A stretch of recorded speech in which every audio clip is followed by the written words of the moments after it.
Now, what sets me thinking about this COVID-19 when it struck the churches in Singapore is that we, as Christians, should not be inward looking. We should not be just looking into our own church, our own denomination, or as long my church is safe, as long my church doesn't get it, I don't think that is the Lord's heartbeat. From the day we became the first church to get the coronavirus, I set my heart on exemplifying the gospel to first our church members. And that's why I started the daily inspiration. But in the midst of it, the virus came upon the second church, the third church in Singapore. And during then, I start to have it in me that this virus might struck the churches of God.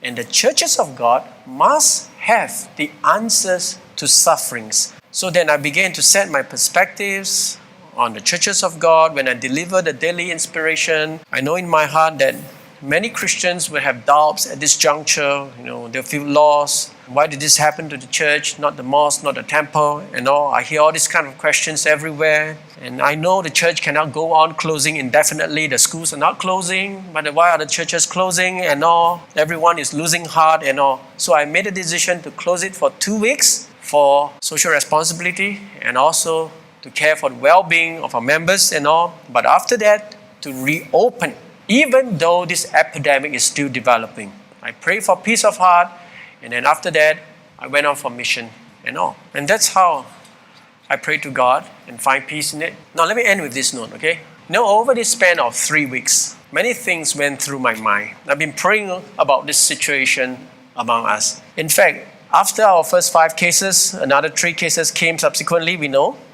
So that makes our church having 8 cases altogether. But when I put everything together and pray to the Lord, I say, God, this is indeed a trial for us. The kind of criticisms we get from non-believers, the kind of reproach we get from family members, and for some brethren who are self-employed, their business affected. Now I know about all these issues and I'm keeping all this in prayer. And I brought them to the Lord, and the Lord impressed upon my heart and said, Vincent, if I have determined that this will happen to the churches of God in Singapore, for renewal, you tell me, if you don't want this to happen to your church, you choose.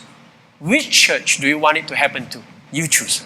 Now, when the Lord asked me that, in my heart, I couldn't answer that question. And when God has planned this for the universal church, at least the churches in Singapore, to bring about renewal, can we say, God, not my church, maybe someone else, maybe that church, or the other one. Now, if God has chosen us to bear this cross, He would have given us sufficient grace for it. Until now, we have fought the battle beautifully, isn't it? So look to the Lord and His goodness. He has done nothing wrong. He will never do wrong. And He turns every wrong into good.